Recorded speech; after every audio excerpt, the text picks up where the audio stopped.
今天我们要聊一个让我心痒痒的很久的话题，就是在夏威夷的马奥岛生活，像候鸟一样，每年冬天都搬来这边，享受一段温暖的日子。那夏威夷的生活到底有多贵呢？在实现财务自由以后，真的能在这里过上梦想的生活吗？或者 maybe 你是一个远程工作者，有没有考虑在这边投资一套 Airbnb？ 目前的回报率怎么样？最近我刚好去了一趟毛伊，这次的旅行不仅仅是为了放松和感受阳光，更是更深入地了解了毛伊岛的真实生活成本。这集我将带你一探究竟，从住宿、投资、餐饮到日常开销，全面分析在这里生活的可能性。如果你也在夏威夷生活或者是退休投资感兴趣，那这个视频你一定不能错过哦。首先我们先从大家最关心的住宿开始说起。这次我在马里订了一个 Airbnb， 我在订的时候以为它只是一个普通的公寓，到了才发现我订的居然是一个酒店公寓，位于这个 Kihei 的小城。这是我这次住的马里的 Airbnb， 它是一个一房一厅的，我们到的时间有点晚，所以 Here's a night view。 这个社区的地理位置不错，我这个公寓面朝大海。我对这个 Airbnb 能赚多少钱有些好奇，所以我就上 Redfin 查了一下，发现整个这个社区有11套公寓都在卖。那是有什么问题呢？根据我的进一步了解，我租的这套公寓在网上 list for sale 就挂牌已经超过1年了，它 list 的价格将近90万，但是它市场价应该也就82万左右。我看了一下，从房东的视角，他们是2019年用63万买下去的，所以现在已经涨了20万。我住这4个晚上总花销是1683，也就是说大概每个晚上420块。那如果是按毛伊的入住率算70%的话，除去物业费管理费，一年它能净赚个5万多， ROI 有8%，甚至快要接近9%，这个还没有算这个增值的20万，所以房东这个投资还可以。虽然赶不上美股大盘了，但是投资的性质不同，对于房子来说，快要9%一年的 return 算可以， I'll be okay with it。 但是如果是按现在的市场价82万买入，就没有那么划算了，每年的回报也就只有 6.5% 左右，也就是说租金收入可以刚好覆盖我的房贷和杂费，需要赚的是未来增值。我就觉得这个投资现在看已经不是特别 attractive 了，入场时机真的太重要了。这是我们在 Kihei 的一个 supermarket， 它是一个 mixture of fusion， 就是有 Japanese、Korean、美国的东西都有。别看它外面旧旧的，里面东西还蛮多的，我们一起去看看吧。这里写的 Japan Express， 还有烤地瓜，2个5块钱。从新鲜的蔬菜到日类海鲜，再到日常用品，这边的价格都比美国的本土要高出不少，毕竟大部分的商品都是要从外地运输过来的嘛。但是跟旧金山湾区比的话，我觉得这边的商品真的没有贵，或者是平价。这个是我们都 familiar 的这个火鸡面，6块9毛9，我记得湾区好像是5块9毛9。这个鸡蛋8块9毛9和12块9毛9，是不是有点贵？如果你习惯自己做饭，这里的食材成本会是预算中的很大一部分。来到夏威夷怎么能不尝尝当地的美食呢？我去了几家很受欢迎，也是我房东推荐的餐厅。第一个咱们先来说这个 Nalu South Shore Grill 吧，这个在 Kihei 这个小镇还是挺有名的。那我们的饭很有大的 difference， 这是我的很健康的，这是我老公的很我点了这么一个有点像 Asahi Bowl 加上 fruit plate， 还有这个 avocado toast with egg for 早餐。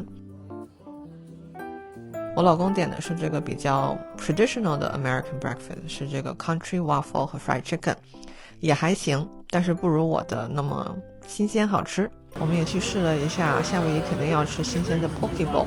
我们点了一个 fish bento 18块，还有一个 traditional poke bowl， 一家税是41，2个人。我点了一个 grill fish， 打开以后觉得这个鱼它还能再小一点吗？还很贵，但是挺好吃。在拍奖。我们也去了这家 Coconut Shrimp Restaurant， they're known for 它的 Coconut Shrimp， 但是我们也点了 Fish Taco 和我点的这个是 Grill Mahi Mahi Blackened， 非常新鲜好吃。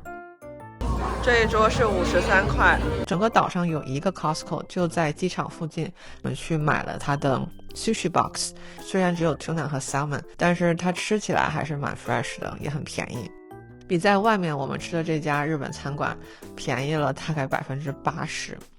说到这个日本餐馆呢，我们在这边吃了2个 sushi roll 和1个 udon， 我觉得价钱比湾区还要贵，但是没有它好吃。主要是这个餐馆装潢还行吧，还有就是它一出门就可以看到海，我们去的时候刚好有日落。咱们收点免费的人生享受吧。毛伊岛最吸引人的地方当然是它无与伦比的自然风光，四季如春的这么一个很好的天气。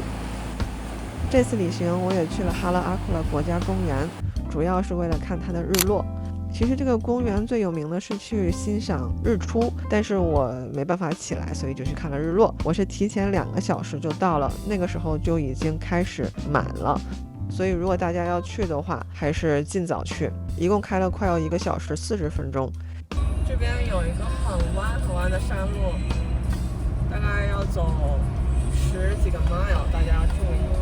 但是最后看到日落的这个景色确实是以前没见过的，在这个火山口的顶端，看着太阳慢慢的深入云海，那种震撼和宁静确实是很难用言语形容的。